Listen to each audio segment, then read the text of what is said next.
Legendary investigative journalist Bob Woodward interviewed Donald Trump last month for the Washington Post. He's the paper's associate editor, and he joins us once again at the table. Very good to have you here, Bob Woodward. Your interview with him was very revealing. We'll get to that in just a second. Let's just start with Ted Cruz for just a second. He dropped out. What does it say to you about the Republican Party that his message didn't resonate? Conservatism in America, in the Republican Party, is in a crisis. It just does not sell. And Cruz is, it wasn't just his personality, his ideas have not taken hold, and they're totally overwhelmed by the Trump campaign. Meaning that economic populism trumped social issues. Well, that Trump trumped everything. I mean, it's all about his personality, I think. I mean, if you can step back, and this is the hardest thing, he's a revolutionary. This is the Trump revolution now, and we need to understand why this happened, and we need to understand in a deeper context who he is. And so that's what we want you to tell us, because you have been following him, you have talked to him, who he is. Yeah, and you know, we talked about your interview with Putin, when Putin said, not a stage of our life passes without a trace. We need to look at the stage, every stage of Trump's life. I mean, he was here in New York.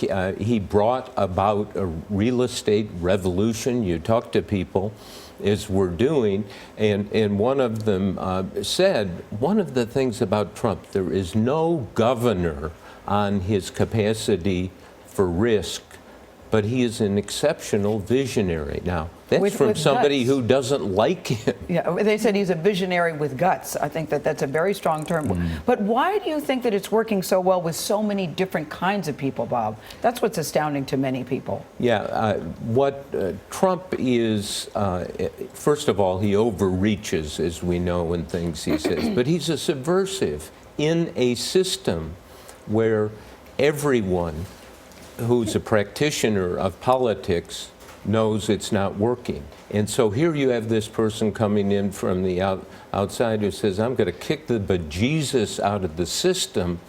You talk to people in the system and they say, oh yeah, we need some change. We also know that it comes at a time in which there was within the country a sense of frustration with the establishment across the board, Wall Street and Washington.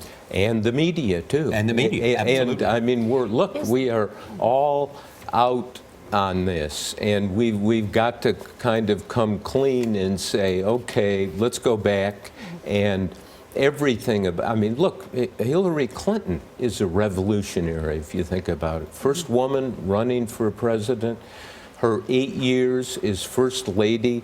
We know some about it, not enough. This is a woman who really got about 4 or 5 graduate degrees in the presidency, being First Lady, to her husband, Bill Clinton, some of the triumphs, the agonies. I mean, imagine what she knows, and this needs to be explained.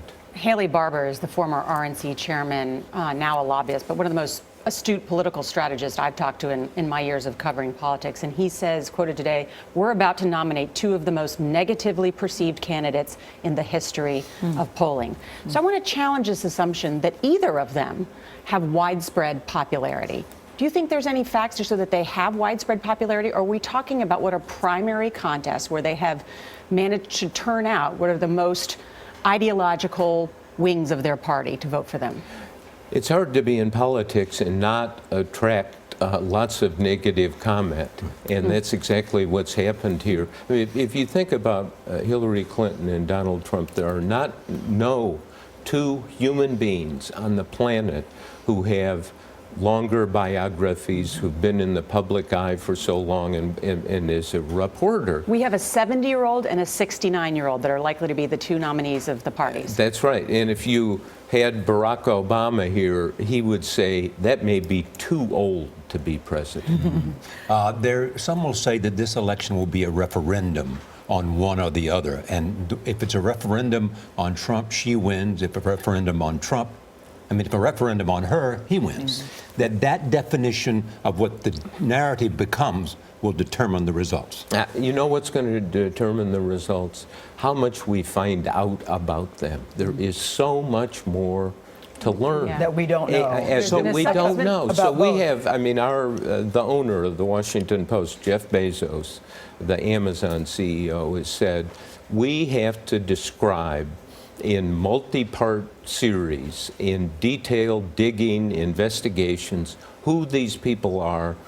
So what's the standard? When people go to vote in November, no one can say, I couldn't find out the best obtainable version of their biography. Or I didn't know. Another part of your interview that I thought was really interesting. At one point, he described himself as a Lone Ranger, but who's his Tonto? He has very, very specific ideas about who he wants to be, or about what he's looking for Great in a VP candidate. Yeah, and that was very interesting Yeah, I because thought so too. he said he wants a vice presidential running mate, somebody who can walk into the Senate and know those people for 25 years. So he wants a Washington insider of some kind. Now, I mean, look at this, contrast this with Hillary Clinton, who was in the Senate, who knows the Senate. And again, you've got a juxtaposition of who these people are, what the lessons they have learned in their life, and you know,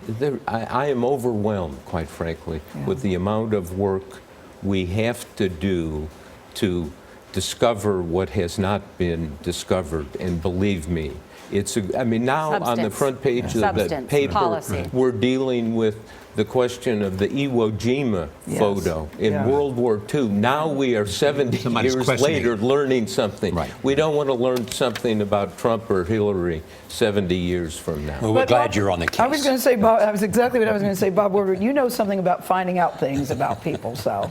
Well, this is a hard task, All believe right. me. You are up to it, no doubt about that. Good to see you again. Thank you. Always good to have you at the table.